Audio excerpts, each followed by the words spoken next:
Olá, tudo bem? Estamos de volta hoje com o programa Pontuando com um assunto interessante para conhecimento da gente. Eu vou iniciar aqui falando sobre epigenética, a influência na nossa saúde. Vou falar um pouco também sobre o histórico, de como que aconteceu, que é uma nova hipótese etiológica no campo da medicina, no campo psiquiátrico, em vários campos, e vou falar epigenética como herança além dos genes, Muito bem. Muitas coisas podem ser transmitidas pela nossa genética que não sejam de gene para gene ou de transformação. Então, eu fiz a priori uma pergunta didática na inteligência artificial, no caso eu fiz no DeepSeek. Eu disse o seguinte: eu quero um texto pormenorizado sobre epigenética, suas interferências na saúde humana e como podemos prever algo a respeito da nossa genética através do estudo da epigenética.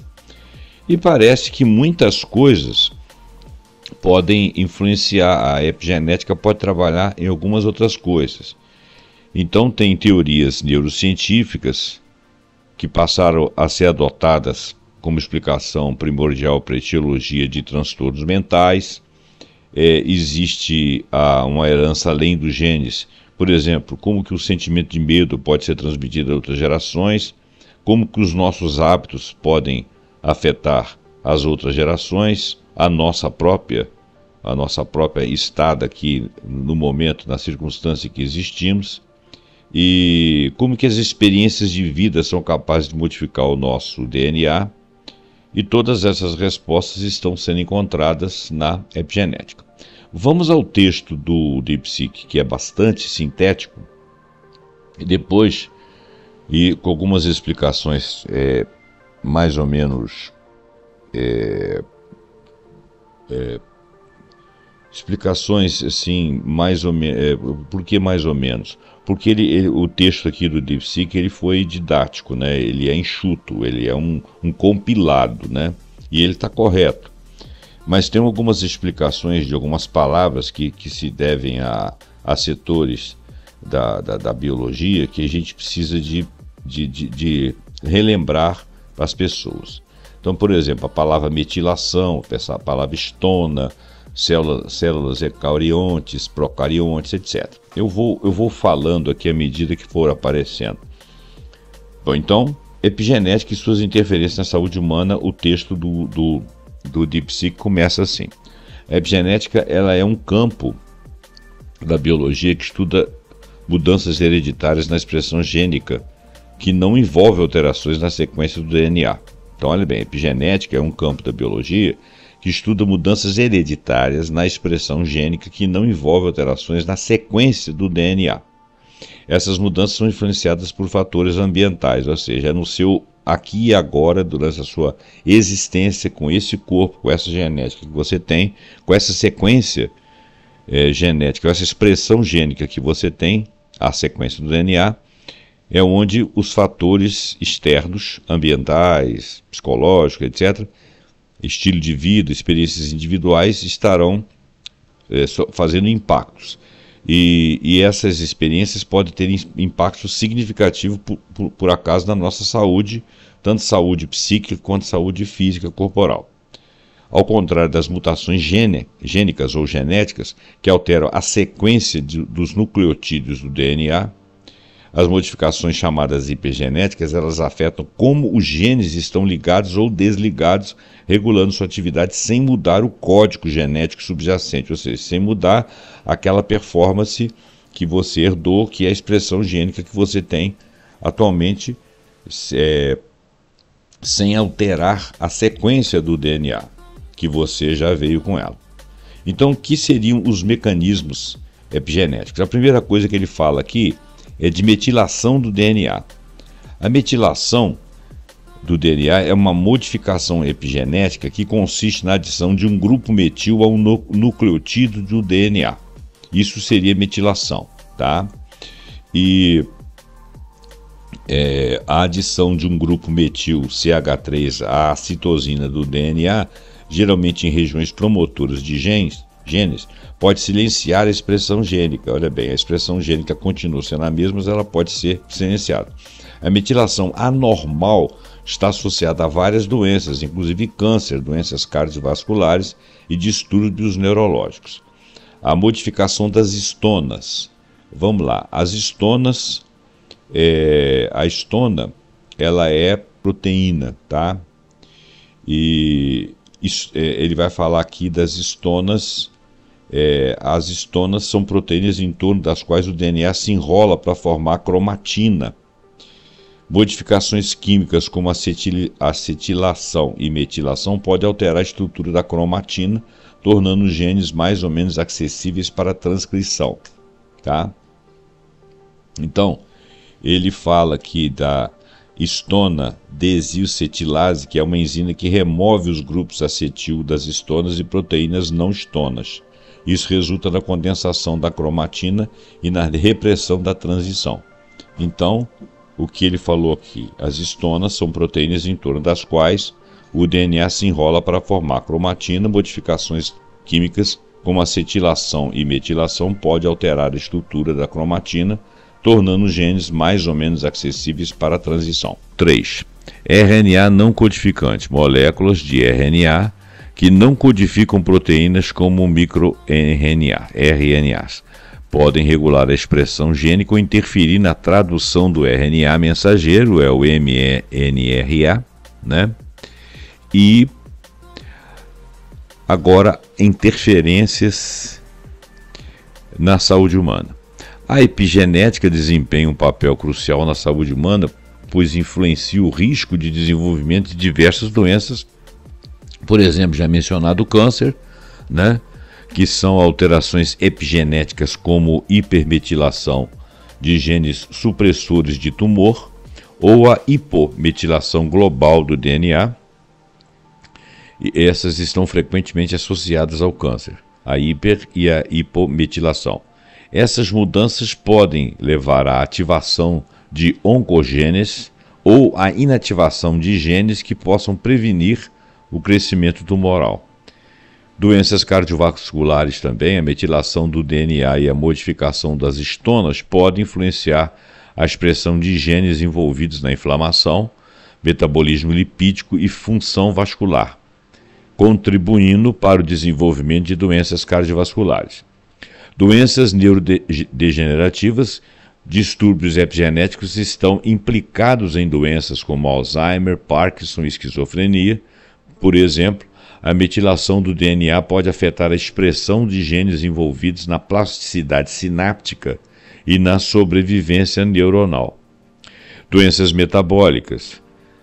A epigenética também está associada às condições como diabetes e obesidade. Fatores ambientais como dietas e exercícios podem induzir mudanças epigenéticas que afetam o metabolismo e o armazenamento de gordura. Como é que seria a previsão ou prevenção? A epigenética oferece novas perspectivas para a previsão e para a prevenção de doenças. Aqui estão algumas das maneiras pelas quais os estudos da epigenética podem ser aplicados. Biomarcadores epigenéticos. Alterações epigenéticas específicas podem servir como biomarcadores para o diagnóstico precoce de doenças. Por exemplo, Padrões de metilação do DNA podem ser usados para detectar câncer em estágios iniciais e prever a resposta a tratamentos. Medicina personalizada. Compreender o perfil epigenético de um indivíduo pode permitir a personalização de tratamentos médicos. Por exemplo, pacientes com certos padrões de metilação podem responder melhor a determinados medicamentos. Intervenções ambientais e de estilo de vida. Como a mudança ou as mudanças epigenéticas são influenciadas por fatores ambientais, intervenções como mudança na dieta, aumento da atividade física, redução do estresse podem reverter ou prevenir alterações epigenéticas prejudiciais.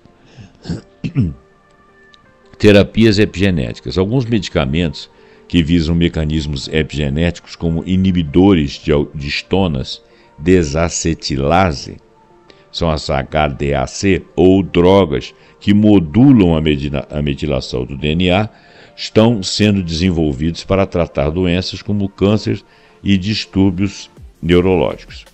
Concluindo, o DeepSeek conclui aqui: a epigenética representa uma ponte entre o genoma e o ambiente, oferecendo insights valiosos sobre como fatores externos podem influenciar a expressão genética e a saúde humana. Ao estudar as modificações epigenéticas, os cientistas podem prever riscos de doenças, desenvolver estratégias de prevenção e criar terapias mais eficazes e personalizadas. À medida que nossa compreensão da epigenética avança, ela promete revolucionar a medicina, permitindo uma abordagem mais precisa, preventiva da saúde humana. Olha, você vê que texto bem escrito e bem concluído esse texto do DeepSeek. Bom, agora nós estamos aqui no artigo de julho de 2018 da revista Ciência Hoje, que é muito boa. E ela vai fazer um historiamento e algumas explicações. Eu vou tentar fazer um resumo de forma a nós não lermos tudo, porque realmente vai ficar muito longo. E ele tem algumas considerações com alguns desenhos que é necessário ter um conhecimentozinho de biologia, né? Da biologia lá do ensino médio, que eu naturalmente lembro de pouca coisa e tenho que ficar perguntando toda hora. Olha bem, historiando é o seguinte: ao final da Segunda Guerra Mundial, milhões de holandeses viviam na parte ocupada pelos nazistas, sofreram com o racionamento de comida. E milhares de pessoas morreram de fome, e até mulheres grávidas tiveram sua dieta reduzida a cerca de 400 calorias diárias, o que é muito pouco. Décadas mais tarde, esse trágico episódio da história também impactou a biologia. Nos anos 2000, diferentes grupos de cientistas passaram a estudar filhos e filhas dessas mulheres e descobriram que esses indivíduos, ao alcançar idades entre 56 e 59 anos, apresentaram sérios déficits cognitivos associados a um processo de envelhecimento precoce. As pesquisas também apontaram que netos, especificamente os filhos dos filhos dessas mulheres, das gestantes expostas à fome, apresentavam maior peso associado à obesidade do que descendentes daquelas que se alimentaram normalmente. Mas como a privação à qual as grávidas holandesas foram submetidas durante a guerra, um fator ambiental afetou seus filhos na vida adulta e até seus netos? Como é que é possível isso? A resposta está na epigenética, um campo da biologia que investiga se as características herdadas por indivíduos podem estar associadas não somente ao código genético, mas também a modificações químicas presentes no DNA. E a conclusão agora é que isso é verdade. A resposta é sim. Em outras palavras, essas pessoas, no momento daqueles sacrifícios pelos quais passaram, as grávidas e os filhos e depois os netos dessas pessoas nessa cadeia, aquelas grávidas ou aquelas mães tiveram modificação epigeneticamente no seu DNA, não na sequência, mas no funcionamento, né, do DNA, na forma como ele ia se traduzir. e isso aí repercutiu na passagem, então, de uma transformação genética para os filhos e para os netos. Aí a pergunta vem, e se sentimentos forem hereditários? Bom, estaria dizendo que algum sofrimento psíquico poderia passar por hereditariedade, porque epigeneticamente aquela pessoa em sofrimento teria a sua genética modificada por fatores externos. E depois dessa modificação, aí sim, isso seria repassado aos filhos. Então haveria uma hereditariedade em função daquela modificação. Caso aquilo ali não tivesse ocorrido, a transmissão da genética seria uma transmissão natural normal. Então não é difícil entender que as pessoas de uma mesma família podem guardar semelhanças físicas tão grandes entre si. Esses indivíduos estão sempre compartilhando códigos genéticos e transmitindo essas características para as futuras gerações. Isso é conhecido e estudado. Bom, mas quando nós falamos de características ambientais e socioculturais, essa transmissão aos descendentes parece mais complexa. Vamos dizer assim, não era coisa crível há alguns tempos atrás. Hoje a gente sabe que isso pode ocorrer sim. De uma forma seria possível, aliás, de que forma seria possível registrar em nosso DNA sensações como medo, experiências vividas quando éramos crianças, ou o tipo de alimentação de nossa mãe quando éramos um embrião, e mais, como tais experiências poderiam ter sido passadas aos nossos filhos, aos netos e de repente até aos bisnetos? Olha, novamente a tragédia holandesa da Segunda Guerra Mundial apontou a resposta. As pesquisas sugerem que a restrição calórica, que foi um efeito ambiental, pode ter promovido a geração de um código nas células desses indivíduos, porém sem afetar os genes por meio de mutações. Os genes não foram mutados, eles foram alterados em seu funcionamento. Talvez um nível de aprendizado lá. A esse efeito de transmissão de características adquiridas ao longo das gerações, nós vamos dar o nome de herança intergeracional, de pai ou mãe para filhos, e transgeracional ao longo de mais de uma geração, filhos, netos e bisnetos. Pesquisando aí pelos de camundongos, como características adquiridas podem ser passadas através de gerações sem estarem codificadas exatamente no material genético? Olha, para entender melhor essas questões e tentar responder essa pergunta, pesquisadores iniciaram estudos com camundongos chamados agouti. Embora apresentem o mesmo genótipo, que é um conjunto de características genéticas, esses animais podem apresentar diferentes fenótipos, que é um conjunto de características físicas atuais deles, como a cor do pelo, que pode variar de castanho claro até o negro. Tudo bem. Um dos estudos observou a correlação entre a cor do pelo e a obesidade. Camundongos de pelo claro eram obesos, enquanto os de pelo escuro eram saudáveis. No entanto, o padrão de transmissão de tais características não obedecia às regras da genética clássica, pois podia ser modificado pelo tipo de alimentação que a mãe ingeriu durante a gestação. Assim, se as fêmeas gestantes fossem alimentadas com dieta rica em ácido fólico e vitamina B12, o número de indivíduos de pelagem escura e saudáveis aumentava. Então, aqueles indivíduos que tinham pelagem clara não eram seres que estariam com a genética saudável, ou que iria dar em seres saudáveis. Esse exemplo é um caso ilustrativo interessante de interação entre o nosso código genético e o ambiente, a partir de modificações originadas fora dos indivíduos, nesse caso hábitos alimentares. Podemos obter diferentes manifestações físicas de nosso código genético, ou seja, diferentes manifestações do nosso fenótipo. Aqui a sensação é de que o gene foi capaz de escolher que fenótipo manifestar. De fato, estudos demonstram que fêmeas de camundongos mutantes deficientes na absorção de ácido fólico geram filhotes com mais malformações congênitas. Isso não é novo. Inclusive, a suplementação de folato para mulheres que pretendem engravidar ou que estejam grávidas é mandatória.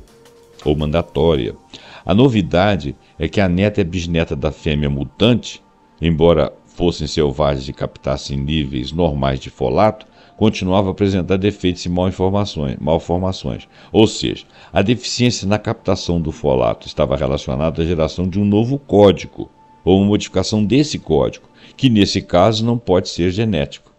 Nessa experiência, observamos a transmissão das características por 4 gerações sucessivas, mesmo na ausência do estímulo inicial, que era a questão alimentar. Obesidade longe da herança dos genes. Outra demonstração de que características que não são genéticas podem ser transmitidas de pai para filhos foi feito em um estudo realizado este ano, o ano de 2018, que é o ano da reportagem, no qual camundongos mutantes com gene DNMT, que inibe os genes regulados pela epigenética, foram alimentados com dietas ricas em gorduras. Após 3 meses, esses camundongos desenvolveram obesidade e resistência insulínica, passaram a ter diabetes. É importante guardar esse detalhe: eles adquiriram uma doença porque consumiram uma dieta rica em gorduras, não porque tinham em seu genoma um código para desenvolver essa doença. Em seguida, os pesquisadores isolaram espermatozoides de camundongos mutantes machos saudáveis e de camundongos mutantes obesos e purificaram os seus componentes. Após essa etapa, os pesquisadores injetaram esses componentes em embriões obtidos a partir de camundongos selvagens saudáveis. Os camundongos gerados a partir dos embriões que receberam os componentes dos espermatozoides de camundongos obesos e mutantes desenvolveram obesidade e resistência insulínica quando adultos. Ou seja, os descendentes herdaram uma doença que foi adquirida por seu pai, não uma doença que estava codificada em seu código. Já os camundongos gerados a partir de embriões que receberam os componentes de espermatozoides de animais mutantes saudáveis não desenvolveram a doença. Então, a ausência de mãe e seus efeitos. Alguns outros exemplos de efeitos de interações entre códigos genéticos e o ambiente com padrões de comportamento social. Na década de 2000, pesquisadores do Canadá começaram a estudar o impacto do cuidado materno sobre a estruturação de componentes de comportamento animal e se esses padrões seriam herdados de forma intergeracional. Nesse caso, eles utilizaram ninhadas de camundongos que foram separadas em 2 grupos. Um grupo ficou sob os cuidados da mãe e outro afastado da mãe de verdade, ou seja, sem contato. Vale ressaltar que esse último, sem contato, foi alimentado adequadamente e mantido no mesmo local dos irmãos. Eles só estavam afastados da mãe. Após os pesquisadores submeterem os camundongos de ambos os grupos a diferentes tipos de teste, eles observaram que aqueles que foram afastados das mães eram mais estressados, eram mais agressivos do que os irmãos que permaneceram recebendo os cuidados maternos. Então, o medo atravessa gerações. Como é que é isso? Outro trabalho surpreendente testou a capacidade de transmissão de sentimentos como o medo. Camundongos adultos foram expostos simultaneamente a um som e a um choque elétrico, com o objetivo de causar o condicionamento do medo ao sinal sonoro. Após um tempo, somente o sinal sonoro era capaz de disparar os sintomas de medo naqueles animais. Então, eles foram cruzados com fêmeas controle, não usadas na etapa anterior e não condicionadas pelo mesmo medo, pelo mesmo estímulo ao medo. Seus descendentes foram mais tarde submetidos ao tal sinal sonoro sem o choque elétrico, porque o sinal sonoro demandava que viria um choque depois.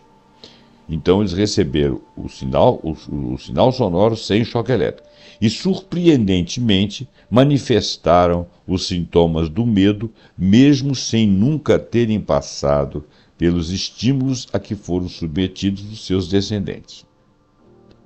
Bom, então, os exemplos são muitos, mas o que todos eles têm em comum? Será que podemos explicá-los de uma forma unificada, utilizando os conceitos da genética clássica? Ora, para se chegar a uma resposta, é importante rever esses pilares, fundamentados sobre as descobertas de várias gerações de cientistas. Você vai lembrar lá do Mendel e as ervilhas, você vai lembrar o que nasce a ideia do gene, que é o Wilhelm Ludwig Schwann, né? que cunhou o conceito de gene, a mosca e os cromossomas lá do drosofilista norte-americano Thomas Hunt Morgan, né, que nos ensinou que os cromossomos são responsáveis pela transmissão transgeracional. Também as respostas do DNA, o James Watson e o britânico Francis Crick, e o Maurice Wilkins, conseguimos entender que os cromossomos são quimicamente compostos por ácidos desoxirribonucleico, que é o DNA, né? Então, e epi mais genética, que é o termo criado, passa a ser usado para designar o conjunto de interações com o ambiente e a célula experimentada ao longo do desenvolvimento. Antes disso, o biólogo britânico Conrad Hall Waddington já havia cunhado a expressão panorama epigenético, ou epigenetic landscape, e utilizado o termo epigenética pela primeira vez na literatura. Bom, proteínas modificam o DNA. Foi a partir desse avanço tecnológico, né, que conseguimos compreender que o DNA dos eucariotes ou eucariotos, que são animais vegetais, fungos, entre outros, que possuem células maiores e mais complexas que os procariotos, que são organismos unicelulares, como por exemplo bactérias, está associada a proteínas chamadas histonas, que suas funções de duplicação, reparo e transcrição são dependentes dessa associação. Ou seja, DNA nu, né, sem sua parte proteica, não tem função nem capacidade de regulação. Bom, aí vem um desenho explicando tal. Embora conhecidas desde 1884, o estudo do papel das histonas só se expandiu a partir de 1960 com Vincent Alfrey, entre outras pessoas, não foi só ele. Esses estudos mostram que as proteínas histonas podem regular a função do DNA a que estão associados por meio de diferentes modificações químicas que podem sofrer. Você lembra lá que o DeepSeek falava das modificações das histonas, deter algumas ou modificar outras. Outro achado surpreendente foi a comprovação de que não somente o DNA, mas também as proteínas histonas, a eles associadas, são transmitidas inter e transgeracionalmente e são capazes, portanto, de conferir ao longo de sucessivas gerações padrões de regulação daquele DNA. Além das modificações químicas em histonas, outra modificação química feita diretamente no DNA também vem sendo estudada, que é a chamada metilação das citosinas. As citosinas são moléculas que entram na composição química do DNA. A metilação de citosinas provoca diminuição da expressão gênica. E o epigenoma, que vem a ser, a partir desses pilares da epigenética, as pesquisas sobre histonas e metilação de citosinas têm demonstrado que as características herdadas entre indivíduos podem estar associadas a modificações químicas presentes no DNA e não somente ao código genético integralmente transmitido. Em todos os exemplos que discutimos, seja caso de grávidas expostas à grande fome, camundongos a Gout, da transmissão da sensação de medo ou da herança de doenças metabólicas, foi possível constatar perturbações no código de modificações químicas do DNA ou epigenoma. Em todos esses indivíduos estudados, em todos os casos, o código epigenético foi capaz de ser alterado mediante a diferentes estímulos utilizados e, após ser modificado, foi transmitido então assim aos seus descendentes. O código em si não foi alterado, mas não foi alterado assim a sua sequência. Mas cada um dos seus genes ali alguns dos seus genes foram modificados e isso foi transmitido. Muitas discussões ainda se sucedem para formalizar esses achados e buscar respostas às perguntas sem solução que ainda existem. No entanto, é possível notar um papel da epigenética em diferentes processos biológicos, desde a concepção ao desenvolvimento, como uma interface para conectar nosso código genético ao ambiente no qual estamos imersos. Eu fico imaginando qual será o fruto das gerações que hoje estão aí submetidas a grandes medos, sensações de solidão ou decréscimo da qualidade da habilidade sináptica, ou seja, cognição. O que será essas modificações que seriam impostas epigeneticamente e o que será das gerações futuras, né? Então é por isso que é importante ter essas pesquisas para a gente poder reverter quadros. As pesquisas nesse campo já vislumbram aplicações do futuro e é forte a relação da epigenética com doenças, por exemplo, como o câncer diabético, que já abrem a priori. Em muitos estudos estão sendo desenvolvidos para elaborar e testar novos medicamentos que possam regular as modificações químicas do DNA e restaurar o epigenoma saudável de uma célula para que ele não seja transmitido ou para que ele não faça um estrago ali naquele momento. Assim, a epigenética abre novas frentes e esperança para a solução de velhos problemas. Aqui quem fez essa reportagem para o Ciência Hoje é a Kátia Carneiro, do Instituto de Ciências Biomédicas da Universidade Federal do Rio de Janeiro. Tá? Depois, na Cielo aqui, nós temos aqui um resumo também, que de repente não vai valer a pena a gente ler tudo, porque vai ficar muito grande, mas que está dizendo o seguinte: nas últimas décadas as teorias neurocientíficas passaram a ser adotadas como explicação primordial para a etiologia de transtornos mentais. Então, olha bem, se o medo pôde ser transmitido pela modificação dentro do gene, alguns transtornos criados ou gerados ou presentes, né, podem ser transmitidos também. Com o objetivo de encontrar os fundamentos dos transtornos, as investigações priorizaram a carga genética e o funcionamento cerebral. A partir da valorização da determinação biológica das doenças e do surgimento de variadas tecnologias de pesquisa médica, aventou-se a possibilidade de que as causas do transtorno fossem finalmente compreendidas. No entanto, diversas dificuldades e desafios marcaram o projeto neurocientífico de fundamentação biológica da etiologia das doenças. A introdução recente da noção de epigenética no campo psiquiátrico vem sendo considerada fundamental até para renovar a esperança de compreensão da etiologia dos transtornos. A partir da análise de artigos de revisão, o presente trabalho tem como objetivo examinar a apropriação da noção de epigenética pelo campo psiquiátrico contemporâneo, identificando suas origens e descrevendo suas principais características e refletir sobre as consequências de sua adoção. Além de contribuir para a redefinição das teses etimológicas no campo psiquiátrico, a noção de epigenética impõe uma reconfiguração do conhecimento genético e, em certa medida, do próprio projeto determinista e reducionista de fundamentação biológica dos transtornos mentais, permitindo interpretações mais nuançadas, com mais nuances, sobre a neurociências e a psiquiatria contemporânea.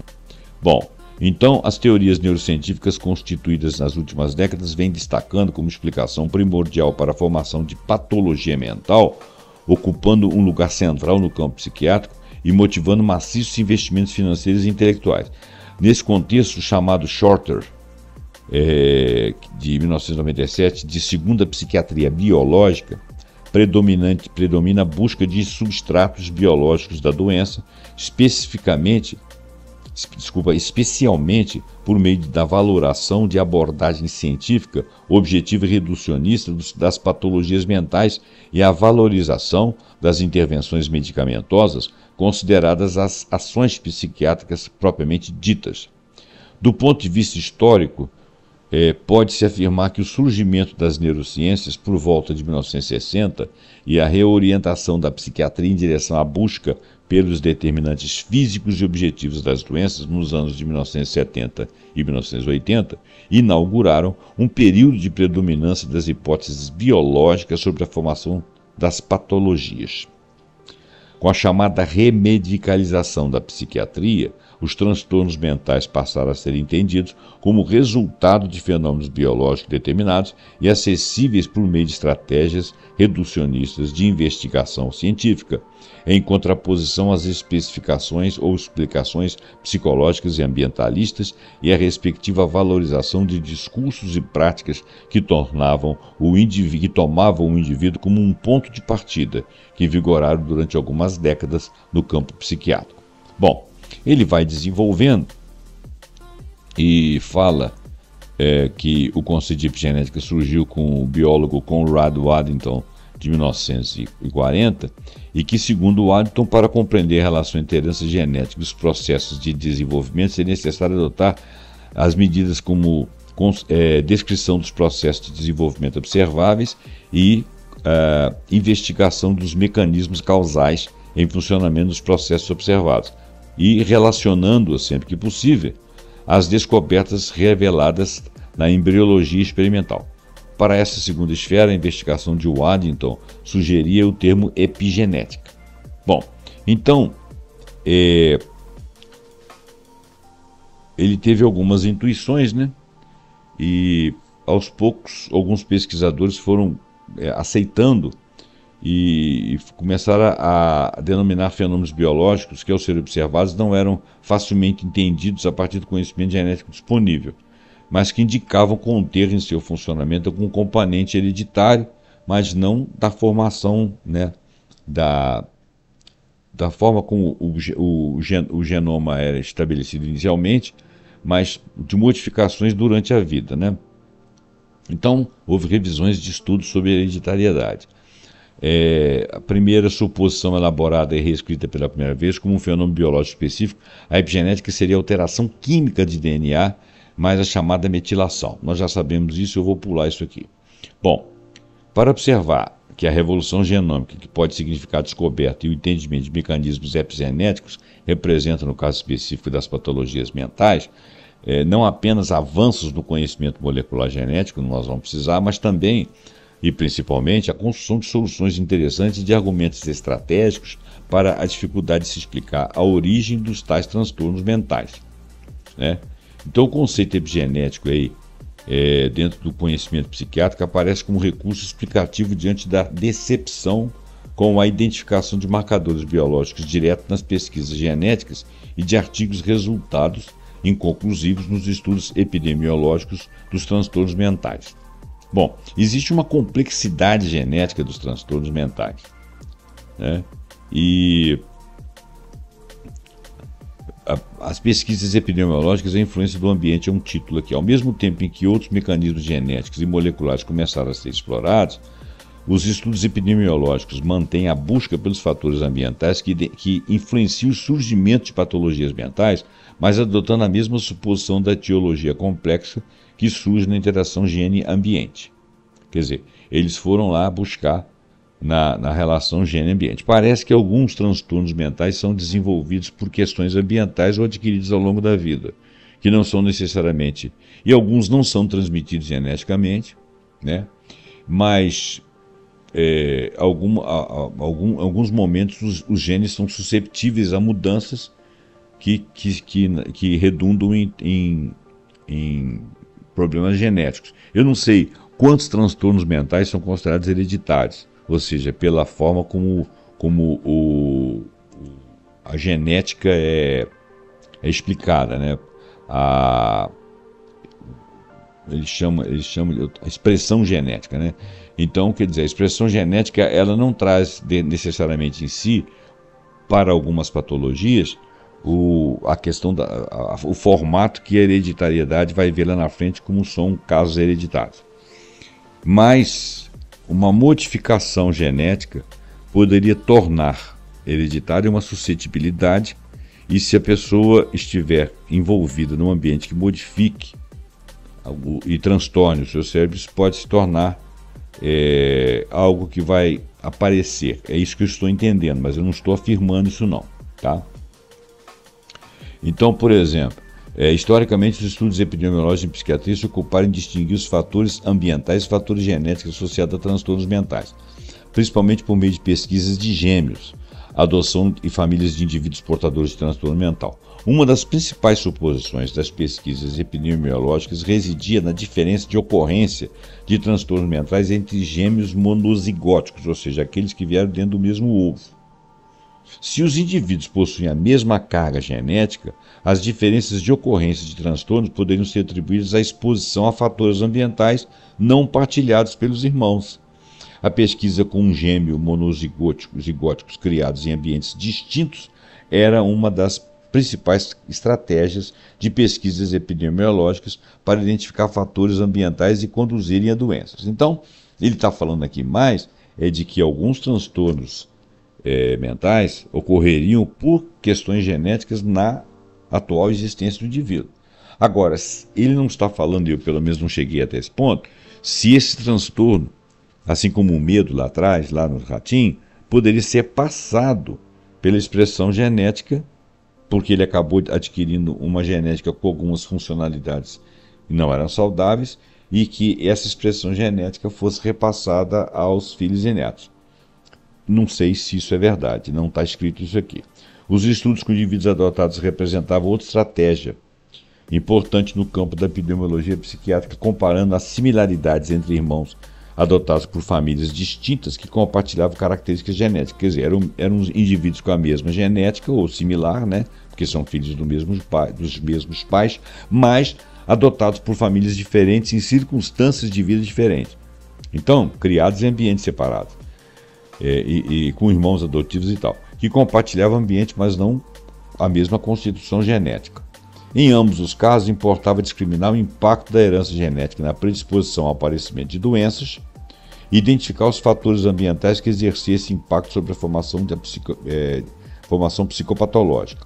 Ou seja, os principais objetivos da pesquisa eram identificar e fundamentalmente discriminar as influências ambientais e as influências genéticas na formação dos transtornos. Então, por exemplo, se uma determinada família onde um filho estivesse daquele casal, um filho adotado por essa família, família B, e uma outra família A, daquele casal, tivesse adotado um filho também, ele estava avaliando a carga genética em cada uma dessas famílias, desse indivíduo, por estarem em estratos diferentes, ou seja, famílias diferentes, isoladas uma das outras em ambientes diferentes.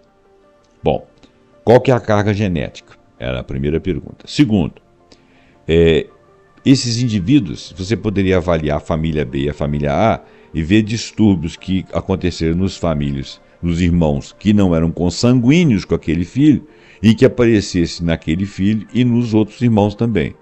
Isso aí seriam fatores ambientais que modificariam e estaria causando transtorno naqueles irmãos e não irmãos. E do lado do A, não ocorreria nada, as transformações seriam sempre para melhor, e assim ele e seus irmãos não sanguíneos estariam bem destacados como pessoas saudáveis. Bom, tomando o caso da esquizofrenia como exemplo, o O e Petronis relembram, O é o nome de um cara aí, Petronis também, relembram o resultado das pesquisas epidemiológicas das últimas cinco décadas, nas quais diversos fatores ambientais foram identificados como capazes de aumentar o risco para a esquizofrenia, que seriam o estresse, o abuso físico, o abuso mental, dieta materna durante a gravidez, uso de drogas, vida urbana, migração, entre outros. Além da identificação de fatores ambientais, a determinação da influência genética na esquizofrenia continua sendo investigada, mas, como vimos, a ambição de encontrar um único gene que respondesse pela hereditariedade dessa doença não se confirmou na pesquisa. Então, parece que a esquizofrenia não passa por genética. Estranho, né? Desse modo, ainda que as pesquisas epidemiológicas sejam importantes para a identificação de possíveis fatores que conduzem aos transtornos, tanto hereditários como não hereditários, a evidência surgida acaba sendo descritiva, mas não explicativa dos mecanismos etiológicos da doença.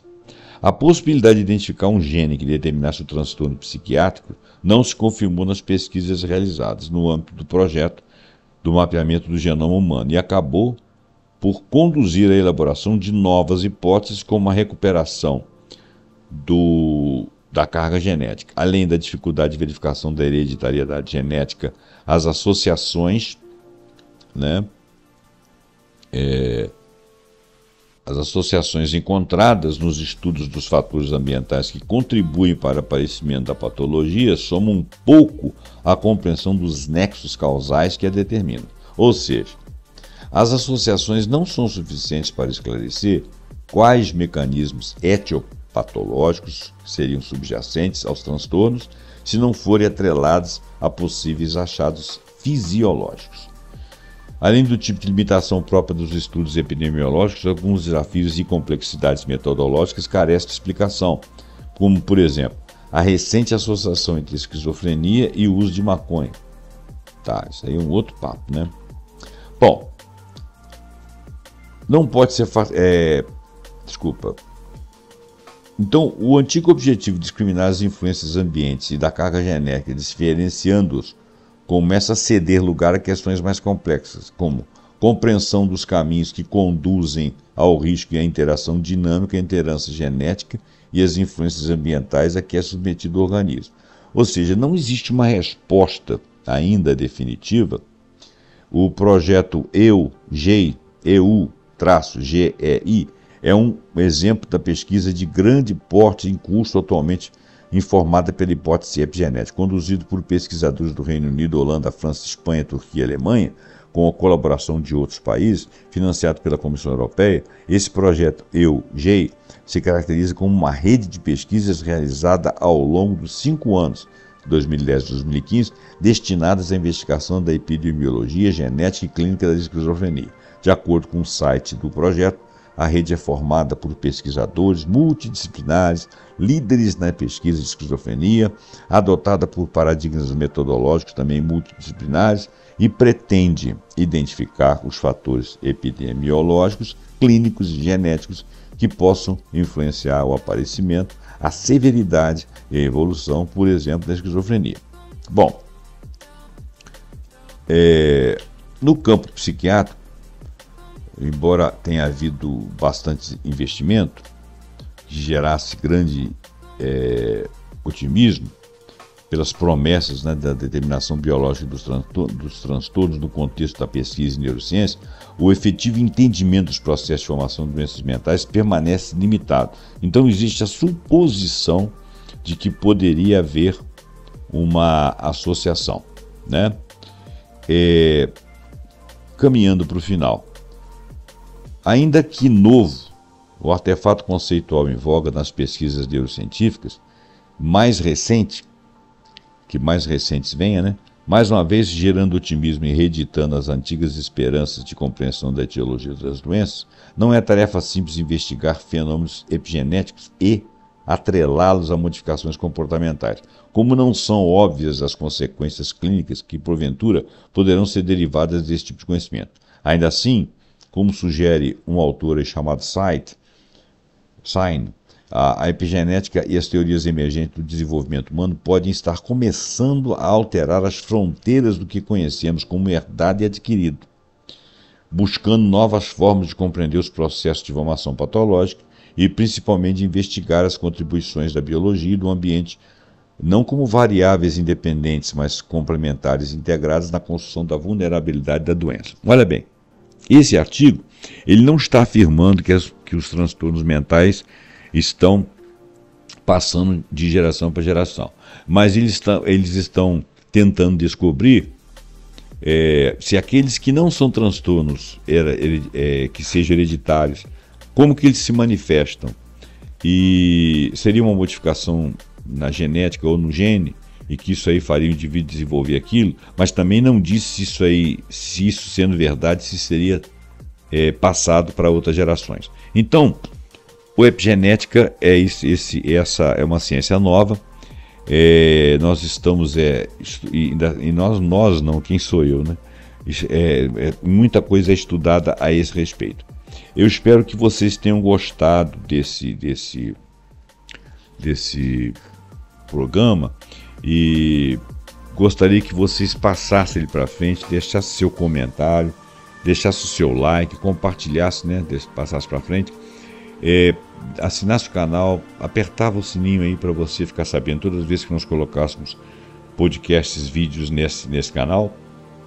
E até o próximo programa Pontuando, quando nós vamos trazer algum assunto muito interessante. Esse assunto ele ainda é muito novo, nós ainda vamos voltar a esse assunto aí porvinduramente, à medida que a gente for achando algumas explicações que a ciência acabe nos conduzindo. Muito obrigado, até o próximo programa Pontuando, com algum assunto muito interessante. Até lá.